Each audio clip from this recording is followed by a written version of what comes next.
All right, guys, here we go. It is now a Wednesday, December the 18th. I'm Joe Raineri. He is Ralph Michaels, WagerTalk.com, another edition of the Happy Hour show, the Happy Hour tip-off show, college basketball style, powered by WagerTalk.com. And we are loaded today, guys, in a simple adjective. I was trying to come up with a few of them. Exciting, over 50, just orgasmic came to mind. I don't know why, but maybe it had nothing to do with basketball. But the reality is, Ralph Michaels, we got some hoops here tonight. We had some games last night. It was an abbreviated card. Of course, we talked about it on the show yesterday. And some interesting games, couple of neutral site games, tournaments that are going on right now. But today's exciting, man. A lot of top 25 teams in action tonight. Yeah, it's not the prime games. When we get to our marquee matchups, it's not teams that, are on the top AP top 10s, but there's good matchups between those teams. And that's what we'll really do. We'll, as we look at our marquee games, it's not always AP 1 through 5. It's when there's two guys that are in those top 30 range that meet that we go through a lot of games. So, yep. Yeah, nice variety. I will say this, Joe. I do have a 5% play loaded at Wager Talk in college basketball. So my first one this year back in November was Santa Clara. They blew a big lead, failed to cover. My second one righted the ship. That was BYU against Nevada. That was a 30-point nice win. So 1-1 on those top-rated plays. I do have another today at Wager Talk. I love it, guys. WagerTalk.com. That's where you guys got to go. Right there. Boom. Right there on the page. Let me see if I can get back to that here. And boom. There it is.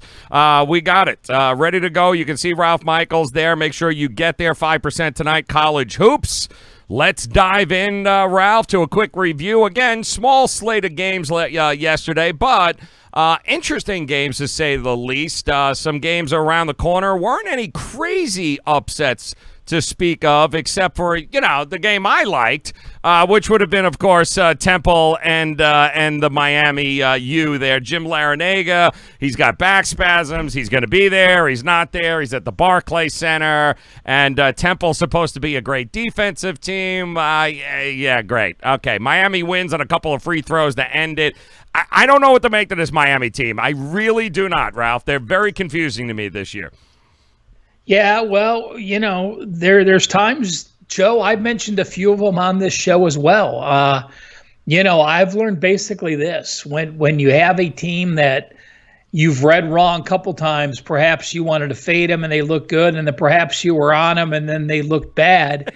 I just wait. There's no reason to force your hand on them. There's 353 college games, so we have enough value. So I agree with you. They are one of those confusing teams to me that has not played with any consistency. Yeah, but they do play, and Temple, it did look like a home game there last night, but Florida, listen, comes back, wins it in the last couple of seconds there, 78-77. Good game, though, entertaining game, and you had a couple, I guess, Central Michigan, Robert Morris, too, also very interesting there, a couple of home games. Yeah, a couple MAC losses. KC is, they used to be called Missouri, Kansas City. Now they just want to be called KC. They pull the upset over Toledo, and Robert Morris. Robert Morris is a team that I wouldn't have expected them to pull that game out. They were a team going into yesterday 3-8. They hadn't beaten a team in the top 300. Their 3 wins were against Sisters of the Poor. But that's what happens when you play home. There's been so many times, Joe, that we've talked about playing against teams in their first road game. Yes. Well, Robert Morris plays in the Northeast, and they're ones that needed money. You look at Robert Morris's first 11 games, they only had one home game, and that was against in-city Pittsburgh. So this was their first, besides Geneva, a lower division game. This was only their second real home game, and their first against a winnable foe. And what happened? They showed that we talk about fading road teams on first road starts. We also have the opposite in some situations. And we had some, of course, performances last night we like to take a look at here each and every day, guys. And we'll start there, of course. Austin Peay at the top with Terry Taylor there. 39 points in that game in 36 minutes. And, Kent State took care of A&T there, Ralph, when it was interesting. Kent State the night before, had lost kind of a game in which they were favored. A lot of people were on Kent State there. So they Philip Whittington comes back, bounces back, 29 points, 12 and 2 blocks. Yeah, well, you're also talking, you mentioned the Irvine game they were playing in that UTEP tourney.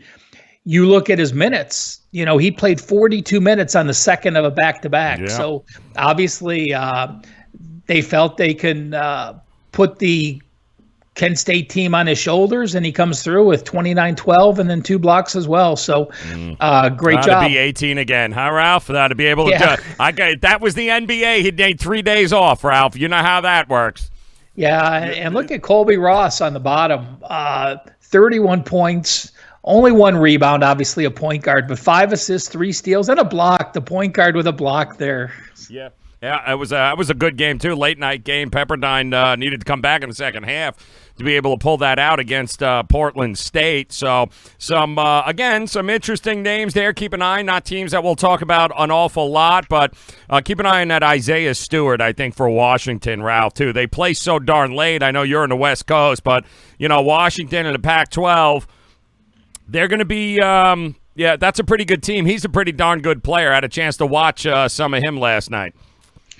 Yeah, he is. And the Washington team, they're just going to keep getting better and better as they learn Mike Hopkins' defense. Mike Hopkins, was an assistant at Syracuse, so he brings the same Syracuse zone here. Well, we know it takes them a while to get going in Syracuse to play it, and, we see that zone starting to work now. The only 2 losses for Washington this year was, Tennessee and the Zags. So, they're a team that with Hopkins there is going to be a challenger in the Pac-12 moving forward year in and year out. Yeah, East Coast kid went to Washington there, so some fun. Also some fun last night. Some of the big covers that we had last night, both against the number and in the total aspect of it. And I guess Florida Providence, that game was the opener at the Barclays Center there, Ralph, and man, thank goodness for the Miami Temple game, because this one was over before it really started. My word, what a blowout by Florida. What happened to Providence?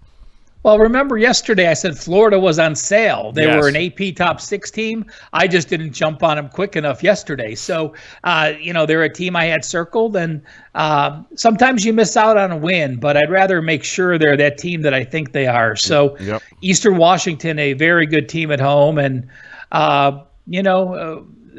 we've seen teams like Florida play a tough schedule early, and that helps them. Wins don't mean anything. This isn't college football where a loss hurts you early. Right. The 3-4 losses you play by playing one of those tough schedules only helps you when it gets to the SEC tourney and then moving forward into March Madness. Some of the interesting totals there yesterday. Early game on the slate. We talked about them. Princeton, Iona, Ralph. We kind of felt that this was a game that Iona just Princeton no defense. Iona having trouble shooting the ball. 90-86. It did go to overtime, and it flew over that 141 total there by 35. Princeton wins, by the way. Yeah, I guess when we say that the team's struggling to shoot the ball, when you play a defense that doesn't play defense, then you don't struggle as much. So, amazing. That's always what's important now is looking at the matchups. And we talked about some of those that, the slate of defenses or offenses the team has faced makes a big difference. Yeah, one in the middle there, Florida State, North Florida by the hair of my chinny chin chin. One of our best bets there yesterday, taking the 20.5 points. They covered by 19, but hey, they still covered. A cover is a cover there, but Florida State, long, Ralph, athletic, 7-footers. If Hamilton can put it together over there, Florida State is another one of those teams just going to keep getting better and better and better. Yeah, well, 29 wins last year certainly isn't going to hurt, and losing to the Zags, isn't a negative at all. So, they've got it going. Losing to Pittsburgh, was an eye opener, but that was game 1 on the road, an ACC game. And losing to Indiana, they were the better team than Indiana, but again, that was your first road game in a while, and they had played at Florida early and pulled the win. But yeah, you look at their lineup, and everyone is 6'4" and taller. So when your shortest starter is 6'4", and you have guys 7'1" coming off the bench, pair of 7-foot guys coming off the bench, they're beasts. You've got 6'5", 6'4", 6'8", 6'8". So 6'6", 6'7". Those are your top 6 guys. Yeah, and then of course the unders guys, the game of the night by far. If you watch this game like I did, it was a cure for insomnia. Stanford taking on the Dons of San Francisco. Stanford undefeated at home going into that game, and we saw that line move early, Ralph, yesterday. Opened up Stanford 7, then it just kept going down 5, 4.5, and it was 4-2 with 7 minutes left to go in the first half, Ralph. I thought the over was in trouble at that point. Yeah, I guess that would be a pretty good assessment, And then maybe I overanalyzed looking at Eastern Michigan, Northeastern. I talked about how Eastern Michigan uses the zone. Mm-hmm. Eastern Michigan uses the zone as much as anyone. They were number 3 in the country behind Syracuse and Merrimack. He's another Syracuse guy. So, I thought Northeastern could shoot that zone in a lower scoring game. And instead of using the under, I used Northeastern and got eked out late. So, those 133 totals, if you have Syracuse prodigy coaches, they're not too low to go under. And we got, of course, we got a couple of marquee matchups that we will take a look at here in just a few. Guys, we'll also take a look at the market. And before we do, Ralph, of course, we like to talk a little trend and angles. And we know you always pull one here on the slate. So what is the trend or angle you're looking at today? Well, 4 of them, like I've been doing normally. So couple sides, couple totals. The first is... there's a damn good team out in that Northwest called Oregon. Yeah. Oregon is now 19-2 against the spread their last 21 games. That's pretty good. So anytime they're in play, there's something you have to pay attention to. And one of those ATS losses was by a 0.5 point to Fresno in their opener this year, laying 14.5 and winning by 14. New Mexico State, this one shocked me. They're 8-1 straight up at home their last 9, but they're 0-7 ATS their last 8. They had some injuries early. They had some guys that I expected to straighten out, but a surprising number. Oakland plays with the Black Horde up in Detroit. They are now 6-23 over under their last 29 games. That includes a 1-9 record this year. And UT Martin, 12-1 over under their last 13 games, including 6-1 this season. Interesting stuff. All right, guys. So as we take a look at the board here, some of the games that seem to be getting a lot of action here, and there's a couple of games that I would say that stuck out to me right away, and I'll look to first and foremost because it seems a lot of people are looking at this game, and a lot of bets, Ralph, and a lot going in one direction, the home team. How about Kentucky on the road?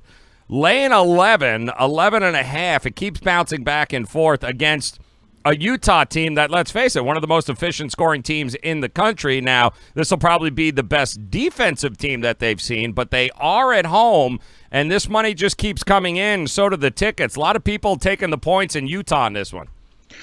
Joe, one correction. They are playing out here. Oh, I'm sorry. They're on the road. Yes, that's correct. They're playing at T-Mobile here in Las Vegas. They're out by you. Yep. There's games tonight, and then there's a couple big games on Friday with UCLA and Ohio State, North Carolina in town. So, yeah, Kentucky and Utah are playing at the T-Mobile Center. And, that is some familiarity because, remember, Utah started playing out here for the Pac-12 championship. So, in my power ratings, I actually gave Utah a 1.5 for familiarity for having seen these sight lines. Again, a different season, but they were here last March in that setting. I believe same area there, Ralph. Same place. How about Oregon State, UTSA, Texas San Antonio? Opened up as they were a big favorite there, UTSA, or rather Oregon State, but UTSA getting a whole lot of love here and a whole lot of money coming their direction. UTSA to me was the most disappointing team in the country to start. They returned both of their guards. They were the highest scoring guard combo. They lost each of their first 5 games.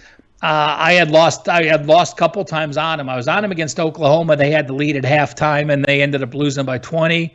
And then they went out in a tournament and lost 3 straight games to Southern Illinois, Oakland, and Delaware. They're a team, to me, that I still have not seen it. You know, Javion Jackson and Keaton Wallace are guys that can score, but, you know, there are 3 wins. They have 4 wins now. They sit at 4 and 6. 2 lower division wins, a win against Texas State and a win against A&M Corpus Christi. So, yes, UTSA has won 3 straight, but boy, till I see them play someone, there's no way I can back them. And, of course, the single biggest handled game so far here today, Ralph, will involve a couple of classics here, 2 teams that people are going to know even if they don't know. North Carolina, Gonzaga, Ralph. Do I need to tell you the amount of bets coming in? The handle is through the roof, but so's the number. It keeps getting bigger and bigger for Gonzaga here. Opened up as double digits at 10. It's moving to 13 rather easily here, Ralph, tonight in this game. We know North Carolina, not the team it used to be, and without Anthony now, it looks like, at least for a month or so, they might be generous with the 12 points here. Yeah, again, this would have been the featured matchup if North Carolina team wasn't 0-3 their last 3 games, including a loss to Wofford at home, and 1-4 their last 5. Yep, it's a tough matchup there, but definitely one that's getting an awful lot of attention. And right down the road, Ralph, you're going to be going to the T-Mobile Arena anytime, catch some of these games? I don't know. I think it's in your backyard, isn't it? Yeah, I think Friday I have circled. I think I'm going to go watch the Buckeyes play. Today after we go do Wager Talk videos after I get done with you and then Sports Grid. And then I have to come back and do the presidential address. The Prez took off, so Rob Vino and I will be doing the presidential address later today, and that'll get up for tonight. So unfortunately, prior commitments will keep me from going to the T-Mobile. Yeah, that's what happens when you lose a bet to the Prez. You end up having to cover his shows. It's absolutely brutal. All right, Ralph. So we've got a handle here on the market, some fun games. Now let's talk dogs here, Ralph. Is there a dog that stuck out to you on the card here tonight that you might be leaning towards? Well, there better be. There's enough games. There's a lot of crap on the board tonight. Yes, absolutely. You know, I'm looking at. I'm going to go out. This is an afternoon game. Ooh. Let's see. Is it too early here to give this game out? What time? Is it starting at 1:30? St. Louis, Tulane. 1:30 your time or East Coast time? I'm looking it up right now. If it's your time, no, it'll be fine. If it's 1:30 West Coast time, I think you are ready to rock and roll. Yeah, 8:09. I'm not finding the number. I'm trying to find it. Hold on one second. I'll tell you right now. St. Louis. I just saw this game too, Ralph. And our apologies if it's already actually being played by the time you're watching this here, but I do believe.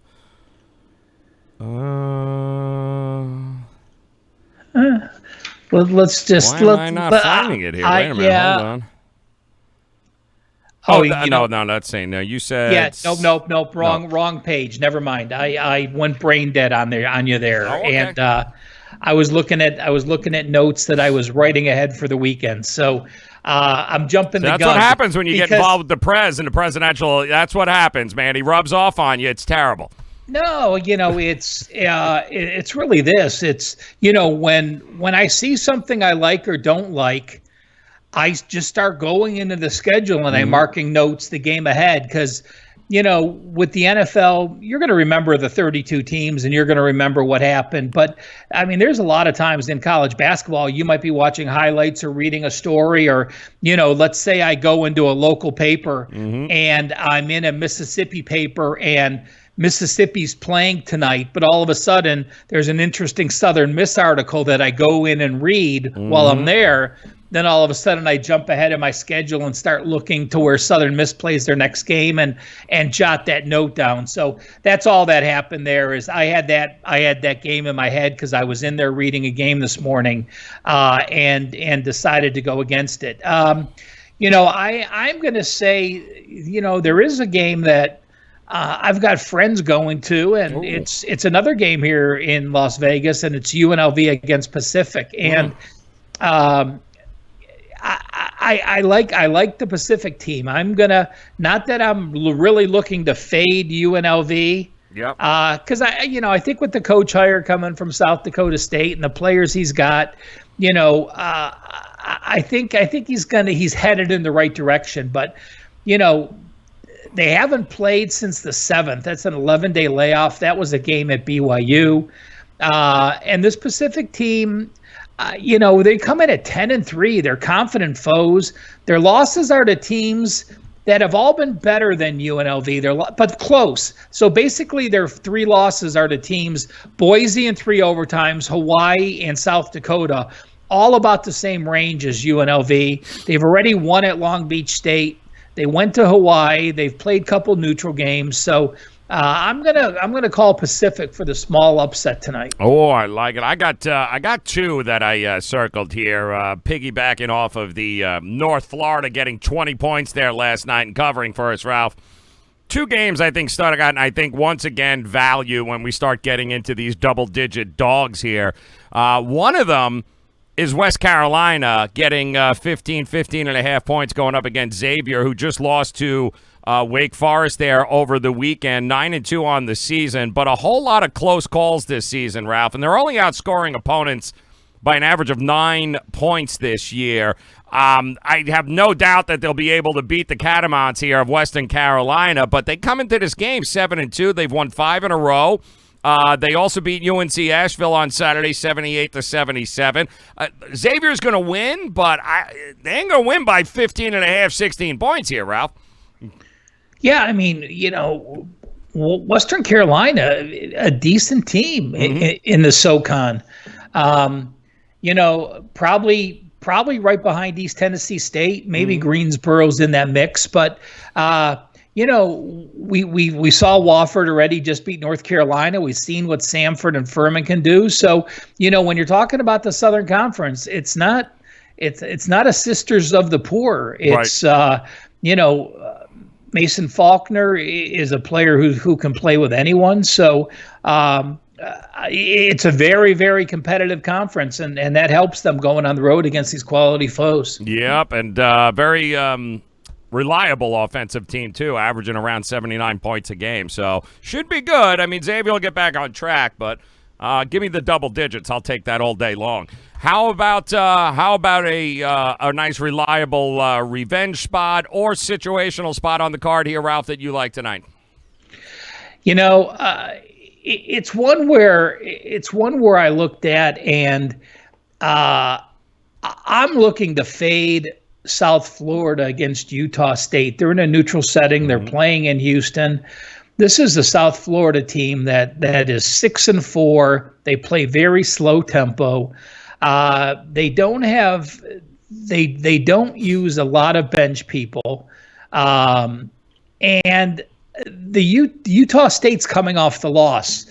Utah State 10-2, only 2 losses against St. Mary's and BYU. So you lost again. You lose to BYU. You guys know how much I love BYU. I was on BYU that game against Utah State. It was at Salt Lake City where the Jazz play, so it was a big deal. But I expect Utah State to bounce back big off a loss, while South Florida hasn't played a true road game, and this isn't a true road game either, but has only played away from home one time. They played a 3-game tournament.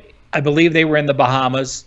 Uh, and so you're only playing away from home for the second time all season against a team off a loss. So opportunity knocks there, guys, and so do a couple of these marquee matchups, Ralph, that we've got circled here tonight, and a couple of interesting games, and of course marquee games depending on where you are and what you consider to be marquee. I think Utah-Kentucky is going to be one of my favorite games to watch tonight in T-Mobile, but this has got to be a close second here, Ralph.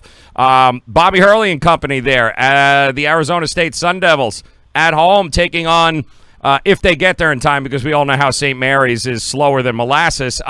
St. Mary's at Arizona State, Ralph. Not sure if they live their whole life like that. But my word, St. Mary's coming into this game as a small favorite, Ralph. 137.5 as a total. What do you like in this game, St. Mary's taking on Arizona State? Well, it's not quite home. They're playing in Phoenix. Right, in the state. You know, they're playing where the Suns play in a tournament. So Talking Sticks Arena of the Phoenix Suns. So you certainly have the in-state home crowd, but you know, Arizona State normally an up-tempo team with Bob Hurley, but they still play good defense. A lot of times we think you can only play good defense if you slow tempo. But, you know, they're a top 50 team as far as defensive efficiency goes. You know, they held Georgia to 59 and San Fran to 67 and Virginia to 45. Well, they lost 48-45. But, you know, it shows that they can also play in a slow tempo. Mm-hmm. I'm going to go under in this game, and you know, it wasn't anything right about the Barclays Center talking about the unders because those games went over. But again, we're in a new venue, we're in an NBA arena. You're playing, you know, in a tournament setting where you're watching the other teams play in front of you, then you're warming up, and it's a whole different scenario than a regular game. So I'm going to count St. Mary's pace and Arizona State's defense and lean under in this game. Yeah, I agree with you. Obviously, the pace of play there. Now, it's interesting though because St. Mary's has had problems with up-tempo teams that will push the pace on them. You know them; they love to be as slow as possible. The problem is, it hasn't necessarily worked out. They do really well against similar pace teams, but sometimes when you got those teams love to bring it up there and love to push it up like Bobby's going to want to do, Bobby Hurley tonight. Very good off the dribble penetration here. I think they're going to have their hands full, St. Mary's here. Wouldn't at all surprise me if Arizona State walks away with the victory here, even getting a small number, a couple of points in this one. Well, you know, Long Beach, the only teams they've played that were up-tempo were Long Beach State and really Utah State. Mm-hmm. I mean, you know, Cal's a slow-paced team. It ended up 89-77. That was a game I didn't watch, but that score was a whopper to me. Mm-hmm. You know, the Wisconsin game where they played up at South Dakota. What's that nickname of the South Dakota State? Yep, that's the Rushmore State, damn it. Mount Rushmore State. Boom! That was that 65-63 overtime game. So, you know, this is clearly the best team they've played that plays up tempo year to date. Yeah. So this is that's going to be a fun game to watch. As is, and by the way, that's 9:00 Eastern time, guys. If you want to catch that action, the other game here, Ralph, that we had circled here should be interesting. Talk to me about Tennessee and Cincinnati, a game that's. I watched that Cincinnati game over the weekend against Colgate. I don't know what Jaron Cumberland was doing there. I have no idea. With 8 seconds left, he kind of threw up this Hail Mary shot for no reason, which obviously fell into the hands of Colgate and gave him an opportunity to come back. I gotta believe he is ready to atone for that stupidity there. So I don't know about this. Tennessee 1.5 though. They are the favorite here. Totals at 130. What do you think about this game? Well, you want to talk about a team that's played down to their level of competition.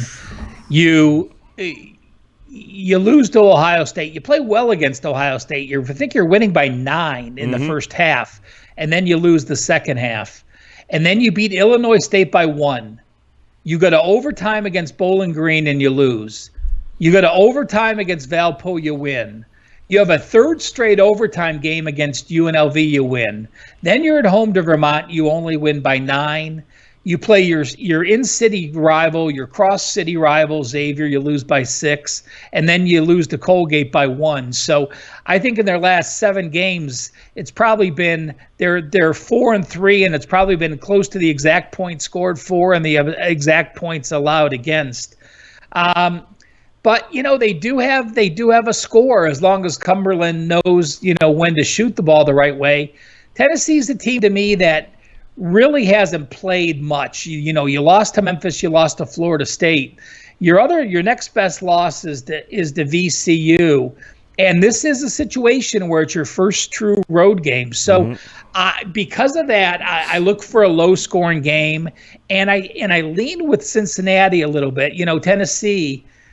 Very few teams lost as much on the offensive side as Tennessee did with Grant Williams and Schofield and Bone last year. So to have to replace those guys, play a slow tempo team like Cincinnati that's fired up after back-to-back losses, I think it's going to be a battle. I think it's going to be a low scoring game. I think it's going to go down to the buzzer, and I'll put the system into play of fading those teams when we get to mid-December that have yet to play a true road game. Going to do it. I kind of lean the under in there, too. I think, and don't forget, Cincinnati's going from Cronin, who was just, snail pace over there, a lot of defense, his philosophy there. They are trying to go a lot more up-tempo in Cincinnati now, and I still think they're trying to adjust to that as a philosophy here, but I still think defense, number one priority for actually both of these teams. I think it's 10-1 against the SEC, Cincinnati being the under is against SEC teams for Cincinnati. So I kind of lean the under in this game too as well, Ralph. Yeah, well, like you said, with Mick Cronin, who's now at UCLA, Cincinnati last year was an adjusted tempo of 338. Hello, St. Mary's. This year they're 123, and John Brannon was, the head coach at Northern Kentucky. When you look at Northern Kentucky in his final season in 2019, they were 143, 82 on offense. So they did get up and down the court. So you are going from, you probably have the most disparate set of tempos from one year to the next with that new coaching change. Yep, and so it's some good games here tonight, guys. A lot of stuff for you to choose from, and of course, want to remind you, like Ralph had said, he's got a 5% play up at Wager Talk right now, guys. Only his 3rd play of the year so far, 1-1. Just cashed on the BYU not too long ago, guys. 5% there. Cashed it for you. He's got another one tonight that he loves, and it is a great card, guys, because I think there's plenty of value on this card here, Ralph, tonight, if nothing else. And if the basketball gods all line up, there's a lot of games, I think, on the card where you look at it and you break it down, you handicap, you go, there should be a clear winner and cover in some of these games. And I think there's going to be some interesting matchups here, including one of my best bets here tonight. But before I get to that, Ralph, go ahead, talk to me here, because I know you're you got your 5% play up there. You're ready to rock and roll. So give us a little something else here, a best bet you're looking at. Well, I'm gonna go. I had 2 games today, Joe. So one's the 5% that's up at Wager Talk. Another is a play that went to my All Access customers. So this is as strong as a best bet as I go, and it's a game you talked about, and it's the Zags. This is a rarity to have someone come and visit them. You go back. And while North Carolina is no longer a ranked team, I consider North Carolina a ranked team. When you're looking at your tickets at the beginning of the year for Gonzaga, that's the game you circle. Last time a ranked team came to play here was UCLA in 2015. Then let's add in national championship revenge from April 3rd, 2017. Yep. Oh, yeah, and by the way, then they lost by 13 points December 2018. And, to me, when you have a chance to kick a bully that's been a bully, you just kick them. They don't have any offense without Cole Anthony. They've lost 3 straight games. Their field goal percentage, their effective field goal percentage the last 3 games, 33.1 against Ohio State, 38 against Virginia, and 43. That 43 was against Wofford at home. So I just don't see any way the Zags or North Carolina can keep up with the Zags offense. Zags already have beaten Oregon, Washington, Arizona. They are a legit team for me. I think they run away and put a hurt on this North Carolina team tonight. I'm going to, and I agree with you too. I don't see how that's going to be even close. I think it's revenge time. What goes around comes around, and it's about to come around for North Carolina. Two games that I liked here, Ralph. One of them, and I can't believe I'm going to say this, but I've got growing up in New York. There, I got some friends that I know went here. I'm going to go with the damn Seawolves. The Stony Brook Seawolves, Ralph, and I bet you didn't think I'd ever be busting out the Stony Brook Seawolves on this show, but they're taking on the damn Virginia Cavaliers. They're getting 17.5 damn points. Now, listen, Virginia, they can play defense. I got that, guys, but to me, they ain't scoring enough points to blow anybody out by 18 points, especially Stony Brook here, 12-4 in the American East Conference last season. They're off to a 7-5 start. They just barely lost to Providence, I think, over the weekend by 4. They're 12-5 against the number in the last 17 overall. They're 20-8 against the number in the last 28 on the road, 9-2 against the last 11 opponents with winning record. Give me the damn 17.5 points. I'm taking Stony Brook. Give me the Seawolves getting 18 points. Yeah, it's still, you're still don't have Braxton Key. He's getting close to coming back. So you're looking at a team that, just beat North Carolina. That was 10 days ago. Has South Carolina coming up on Sunday. So, hey, ballsy play, Joe. So, give me the Seawolves, baby. I mean, look at the Cavs, though. They're 1-6 in their last 7 against the number. 1-4, I think, against the number in their last 5 against winning team. If you're going to give me a total of 106 and tell me you're going to win by 17, yeah, well, I mean, the two things I look at are James Madison 65-34. And Maine, 46-26. Listen, you laughed at me with North Florida. We're doing it again here. We're going Stony Brook. And also, I don't know. I'm going to take a page out of your book here, Ralph. I don't know. Should I fade Cleveland State against DePaul tonight? Or should I just say DePaul blows them out, covers it by 15 points? Because there seems to be an awful lot of money coming towards Cleveland State here, Ralph. Well, I'll tell you what. Again, being from Cleveland, I went to Cleveland State. I followed Cleveland State. Yeah. Cleveland State, was 10-21 and sucked last year, and new coach, and the new coach was like in April they had to hire a coach, and I have frickin' gone against them twice, and I'm 0-2. So. I say screw it. I can't go against him again. I was against him against Wilmington, and that was their first win this year against a real foe. Right. And then I went against him at Bowling Green. At Bowling Green, this was just this past Sunday. Bowling Green was up 16 at the half. Yep. They stretched it out to 24. And they ended up winning by 14, laying 15.5 or 16. I told you that the gaming gods have not been kind to me. That, I've been going like 1-1. I've been losing one game by a hook. Right. And that was another one of those games on Sunday. I think I went 2-1, but lost that game. And you look at the way the game played out, and, when a team's up by 16, there's, and you're laying 16. Right.